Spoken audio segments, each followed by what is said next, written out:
Hello, good afternoon, and happy Friday. I hope everybody's doing well. It's been a while since I've done one of these lives. So many reasons why. Time has been a factor, and also, I haven't even showered today.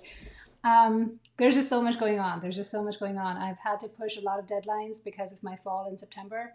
So I'm just playing catch up with a lot of them, deadlines for various companies that I had committed to working with before the fall happened. So there were things that I was scheduled to deliver end of September, and that didn't happen, and they all got pushed out. Same thing happened with things that were due in October. So it's just a mad rush of me catching up right now on projects. So you'll be seeing a lot of things coming up on my YouTube channel from projects that I am getting around to completing now for these various companies. And I'm really excited about some of the stuff that I've been working on and the products that I've been working with. It's a lot of cool stuff. So watch out for that. That's something that's been keeping me busy. Another thing that happened is that with all the Apple updates, all my devices have started becoming weird. So nothing's talking apparently with the apps. The apps are not talking to each other. So it's been a bit strange trying to figure out how to go live when my devices will not cooperate with the apps that are installed on my MacBook and my phone and my iPad. So I have done a couple of lives in the past week where you've just seen the overhead from my phone, but you've not seen my face, and that's the reason why. It's because I hadn't been able to figure out. So there was a lot of customer support calls that have been happening in the background, and now you can see my face and you can see the overhead. So that's something that's fun. Also, it's end of year. So a lot of school projects coming up. I am the room parent for my daughter's class, and I do take on a lot more than most people because I like it. It's just fun. And teachers, I just feel like there's not enough that we can do for them. So I am going to be keeping busy with projects for school, but I will keep sharing them because most of them will involve some form of art. So it'll give you some ideas on what you can do too for teachers, for friends, for strangers. Just spread kindness around and just share the joy. The one thing I wanted to share with you just now, I'm holding this little strip of paper from my label maker. I'm just finishing up a journal page, and as I was finishing it up, I thought, I might as well share it because it's been a while since I've done any journaling for me, and I always enjoy where it goes, how it starts, and where it goes. And I'm always happy to talk about the process. I did not record this because this was a very spur of the moment thing for me this afternoon. I just had some extra paint, leftover paint from another project I've been working on that I can't share yet. But there was this extra paint, and it was on my palette paper, and I picked out my journal as I always do and just started picking up the paint with my fingers and started spreading it around, and then stuff happened. So I wanted to walk you through it, show you the journal page, see where I've landed so that you can have a look at the different elements. I'll walk you through how it started so that you'd know the process. Even though you can't see the process, you'll know the process. So the way this started was I started out with, this was the palette here. Let me just move this stuff. You can see how many tools, like how messy it gets when I do these spur of the moment projects, when I don't have my supplies kind of neatly laid out. I usually have my supplies neatly laid out if I have to do a photo after to show all the products that I use. But when I'm just doing this for me, I usually don't bother about that. So things are just kind of here. So this was my palette paper that I was using earlier this morning for another project. And I had, you can see it's little amounts of paint. So it's a small project. Not a small project, but on a tinier scale, I should say. So even though I had very little paint, I didn't use up a lot of it, and I still had little bits of paint left. So like I always do, I just took some paint with my fingers and started spreading it. So the colors I had out today were the Color Shift Blue Flash, Color Shift Pink Flash, Color Shift Purple Flash, Color Shift Yellow Flash. I had some of the Liquid Pearls, which I mixed in with one of the colors. I had some of the Pyrrole Red and the Teal. So that's essentially what I ended up using on this spread. So I was just picking up these paints with my finger, and you can see how there was no paintbrush used. I'm still not being able to hold a paintbrush in my hand without it hurting me. So just used my fingers and just spread the paint around, whatever excess paint I had. I was able to spread on this page, and then I came to this page and I didn't have any more paint left, so I just added some yellow and some of the blue flash and kind of moved that around without cleaning my hands. So that is the reason why you don't get pure colors anywhere, because my hands were not clean. I was just moving the paint around willy-nilly. And then when I saw this page, and I have taken photos, I believe I did take a couple of photos for the in-between bits. I'll share those with you too, so you can see what it looked like before it became this. Then I just started adding texture. So this is netting from oranges that you buy at the grocery store.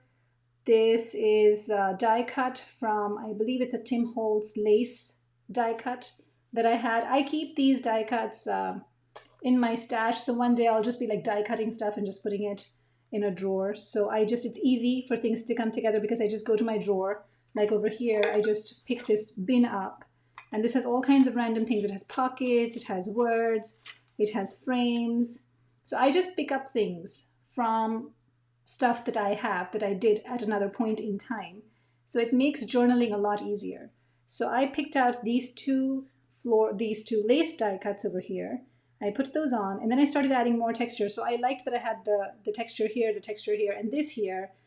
And then over here, I wanted to add a feather. So I originally had this feather. This is a real feather. I originally had this feather over here.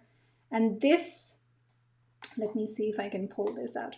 This over here is the remnant of when I cut out my thank you tags, the thank you tags that I made to hand out to people. So when I cut these out, when I punch these out, so this gets punched out, but then I don't throw away the framing around it, which is what I used, and it looked like a window. So I had the feather up here, and you can see bits of it when I pulled it out. The bits of that feather kind of I know that it was there, so maybe that's why I can see it, maybe you can't. But there was the stem or the end of the feather was right here, so it was poking out. So I had the feather stuck over here, and on top of that I had stuck this little window frame. And it looked fine, except when I added the burlap, and then I started looking at this side, and I added another frame over here. This is, again, one of those die cuts that I have sitting around in my drawers. When I added this frame here, it looked like if I took the feather out of here and put it here, it would have more space to breathe, which is what I did. So thankfully, I was using the Liquitex Matte Super Heavy Gel, and it hadn't had a chance to completely dry up and form that bond with the paper here. So I was able to pry it out. It did still leave some of that adhesive there and some white gesso that I had put on the feather, but that's fine, because I was able to hide it with a pocket. So I stuck the feather here, and then somehow it started feeling more balanced. When it started feeling more balanced, that's when I started adding other stuff. So you see I added some punchinella bits over here. I used my gesso and just added the same, kind of extended the design over here and balanced it out over here. Then I added a bird sticker over here. This is from washi tape because, I figured feathers, birds, and it says that time we used to be happy over here. There's also another bird sticker here that you can't really see. It's hiding, but if you look closely, it's there. So there's a bird sticker over here. And then I started writing. This was the point where I felt like I needed to write something. What were some of the emotions, some feelings that I was feeling in this moment there was no belief, there were no words on this yet. It was just paint, textures, and a feather, and these two frames. That's what was on this page when I started writing. And what I ended up writing was about how we get tricked into thinking we have so many choices, and we always feel so conflicted and worried about whether we're making the right choice or we're not making the right choice, what the consequences will be, and we weigh everything, and we get weighed under by all the options.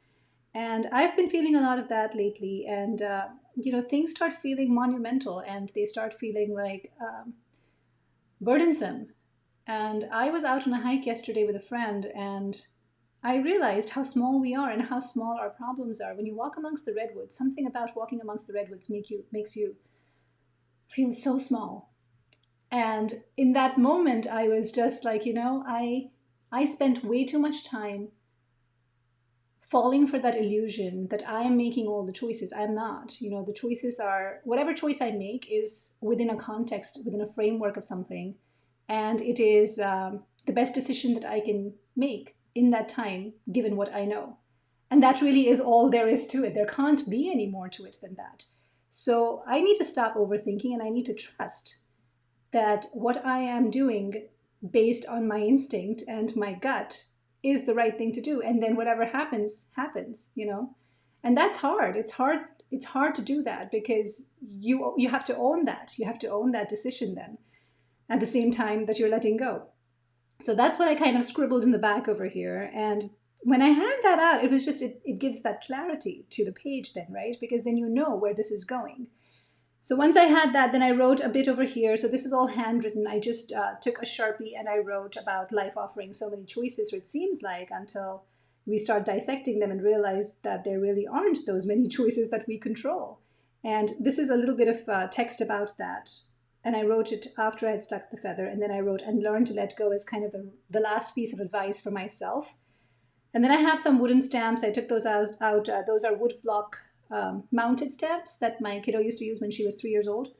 So I took those out and I just used those to write the words, spell out the words trust and believe. And I used Hero Arts Intensified Black, this ink over here. It's a pigment ink. It doesn't set until you heat set it. It takes a while to dry. So I can still see that if I roll my finger over this, it's going to smudge. So I have to be careful of that. Once I had those words in place, I saw this burlap piece over here sticking out like a sore thumb, and it felt like that needed something too. And so I went into my stash, and there was this piece of paper that had free of worries that I had cut out at another time. And I just tore the word free and wrote free yourself. Yourself is very small right under, but it's there. So it says free yourself. And this almost started feeling like a cage, the burlap. So I don't know how these things happen, but I mean, that's how it works with my journal. And then this part started looking really weird and ugly to me, because I knew what had happened. I had plucked the feather out. It felt empty because I went with the intention. I started out with the intention of having something in this space, and suddenly there was nothing. So I took one of my smallest pockets, as I said in my video yesterday, the day before yesterday, that I was sharing about making these little pockets. So I keep these little pockets handy, right? They're all different sizes, they're all different materials. And so when I'm journaling, it's just easy for me to see, okay, what's going to fit over here. A slim pocket would have also looked fine, but this was too long. I wasn't in the mood to make a new pocket. I just wanted to journal. So I took the smallest pocket there was. This was a light green in color. And I started adding some things on it. Why did I start adding some things on it? Oh, because I put glue on the wrong side. I was supposed to glue the other side, and I put glue on the wrong side, and I was like, oh, what do I do with this now? So I started adding little shapes onto it. And then I didn't like how that looked, so I just gessoed over all of it. So all of it became kind of a whitish color. And then I stuck some washi tape and this little, so I have these filigree thingies. Let me show you. I had bought these many moons ago when I used to do jewelry making, and don't even remember. I think I got them from Etsy. But I have all of these. And so what I do is I just take my wire cutters and I cut them to the size I want to use, and then I just use them. You could also like bend these. These are very, very bendable. It's very thin material, so this could be bent and it could be used, you know, as a closure, or I don't know, but you can do stuff with this. So I have this just lying around, and that's what I did. I kind of made an embellishment over here for this pocket to basically hide what I didn't like, those shapes. And this washi tape felt like it was too much. The gold was too much. You can see that the foil here shines quite a bit. I didn't want that detracting from anything. So that is the reason why I stuck the embellishment on top. And once I had that in place, I figured, oh, now I have to put something in that little pocket, which is why I made this tiny little book. And so basically what it is it looks like this. This is what the page looks like. So when you see it, this is what you're seeing. You're seeing believe. Your eye first, my eye first travels to believe, then it goes to trust. I see the feather, then my eye comes to the free yourself, and I see, oh, there's this little thing over here. Does it come out? And then I pull it out, and it's supposed to pull out the whole book, which it didn't. I swear this worked fine a minute ago when I practiced. Pulling it out. Okay, so this is supposed to be the closure. This is a paper clip. It's a paper clip that I wrapped a little bit of gel plate print around. So this is from a brayer sheet. I just wrapped the gel plate print around my paper clip, and then I added a little, I just had this net fabric from some gift wrap from I don't know when. I don't throw away anything, so I just had this. I added some ends to it. You can see the two ends are different too because these were done at different times. So there are two different ends. One is a crimp end, one is a super glued on end. A bead, this is a bead end, I believe, and this is a ribbon crimper. So whatever I had whenever I was doing this, this was done earlier, this wasn't done today. So this is just a paper clip, and then I put a little brad in there. I believe I made a hole somehow or tore that gel plate print, and I had to cover that up, which is why that brad is in there, the blue one over here. So yeah, there are ways to cover up stuff. And then this just kind of goes into the book, which is a zine. And I'll show you the size of paper that I used to make that zine, which also I found. So I have this stack of prints of feathers from earlier, from a gel plate print demo that I had done for Jelly Arts, I think, a couple of months ago. So I had these prints lying around, and these were done on photo paper. So it's glossy on one side and not glossy on the other. The not glossy side is what you always use for gel plate printing if you're using photo paper.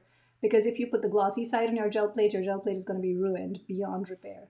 So don't do that. Just stay away from photo paper when you're doing gel plate printing in general. I mustn't have had any cardstock when I did this, which is why I used photo paper. Anyway, so I had these lying around, and so this is actually a gel plate print, and this is a zine. So I'll show you the book first, the tiny little book first, and then I'll show you the whole thing, how it opens up. It's not supposed to open up, but I'll show you that so you know what the structure is. So it says, trust your instinct. This is what I was doing a minute before I went live using my Dymo label maker, just typing out what I wanted in the book. So it says, trust your instinct. Listen to that little voice. And you can see the feather print on this, right? There's the veins of the feather in the middle part of it. Listen to that little voice. It will never lead you astray. Believe in your heart. Let it lead the way. It's a little poem. And so this is a zine. For those of you who took my zine making class, this will resonate with you. So this was the print. This was my print. So you see it's the same size as the other prints that I just showed you from my photo paper. So this was the print, and then I just made it into a zine. And when I made it into a zine, it folds like this into a little book. And then I can put my little paper clip here as a closure. And I can tuck that into this pocket here. And so when you pull it out, and we're going to try this again and see if it actually comes out. When you pull it out, the whole thing comes out. Ta-da! There you go. So yeah, that's been my... And I will tell you, this only took an hour and a half to do. This might feel very complicated and complex. It only took an hour and a half to do. Now, if I were to have to make the paper clip, have to put the ends on this ribbon, have to make the pocket, have to die cut, if I had to do all of that, this page would have taken me much longer to put together. I just love the color shift when the light catches the colors, how they shift in the light. It's just really, really pretty in person. Oh, and I did add some of these distress crayons over here where it became too red. I wanted to lighten it up. So I did kind of bring in some yellow with the distress crayon, the flickering candle, right over here and onto the lace die cut. But yeah, that was really, really it. It was not that hard to put together. There are some newspaper bits over here, the paper that you see. And I really like it. And I like how I was able to highlight the words trust and believe. And this was a very simple technique. So this whole page was obviously this color in this area. And then when I stamped on the TRUST, I took my black pastel crayon from Sennelier, and I just kind of added a rectangle, which somehow became oval. But all then you do is smudge it. So then you smudge that, so the area around it becomes vignetted. It's darker, and so the word pops. That's exactly what I did over here too. And I don't mind that this is not all the way stuck. I like that it's kind of like that. I like the burlap like that too. It just adds fun to this page. So this has been my creation of the day for me. And I shouldn't pull at this. I should snip this before I starts getting out of hand. So yeah, so here's my journal page. I will post photos of the in-between process, like I said, so you can have a look at that. And if you have any questions about the process, about the products I used, let me know in the comments. I'm always happy to hook you up to anything you want to buy. I don't recommend purchasing stuff specifically to do your journaling. I would highly recommend using what you have, because all of us have a lot of stuff in our stashes that we rarely use, which is what I am doing over here, using things that I have die cut or have at hand from before and just, bringing it together. So my advice when you're journaling is, and my go-to always when I'm journaling is, do not have a plan. Go in without a plan. Do not have an agenda. Do not have a preconceived notion when you're journaling for yourself. The reason I say all of that is because when you do that, it feels very, very challenging. It feels very terrifying. And it really is very scary because you don't know what's going to happen, what's going to turn out, right?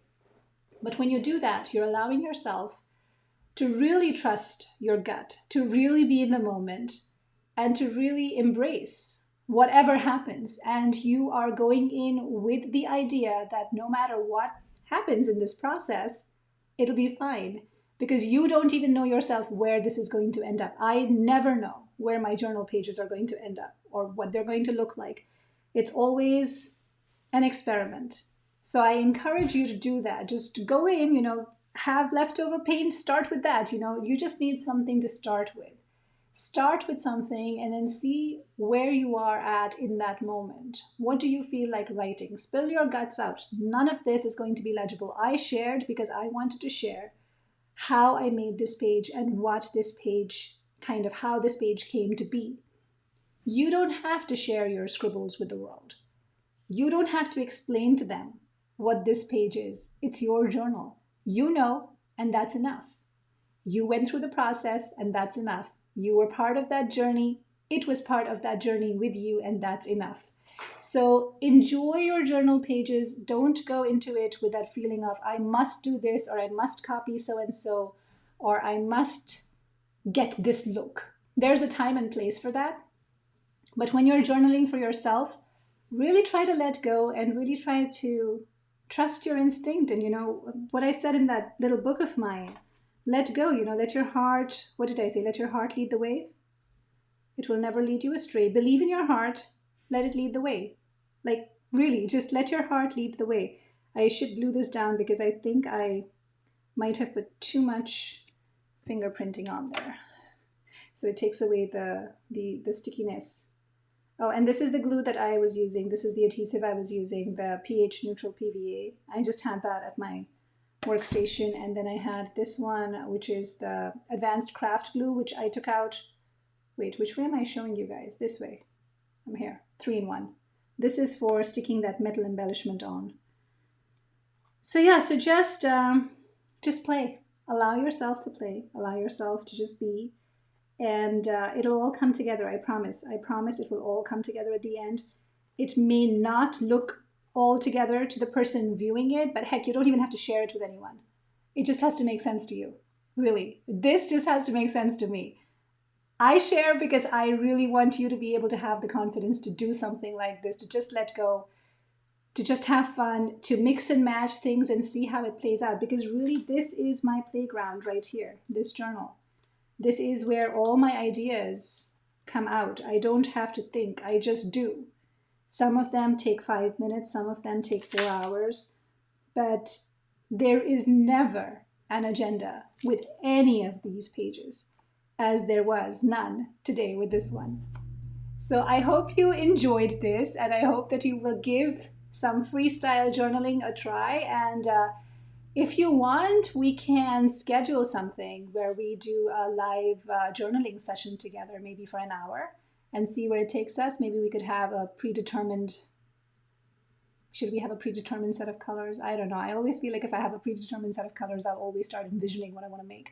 But let me know if you're interested. We won't have a predetermined anything. I'll just say bring your journals or bring a piece of paper and let's play. And we'll make some rules around what we can and cannot get and see what happens. So if you're interested in doing that live, let me know. I'm happy to do it with you and see where it goes, see where it takes us. If there are not too many people interested, we could even do a Zoom. I don't have a pro account for Zoom, so I don't know what the limit is for the number of people that I can do on a free account. But Zoom is fun because then I get to see you all and it's not just me talking. But let me know. I am happy to do that. It'll be fun to do some journaling together. If you're interested, comment on this video and we can set that up for maybe next week.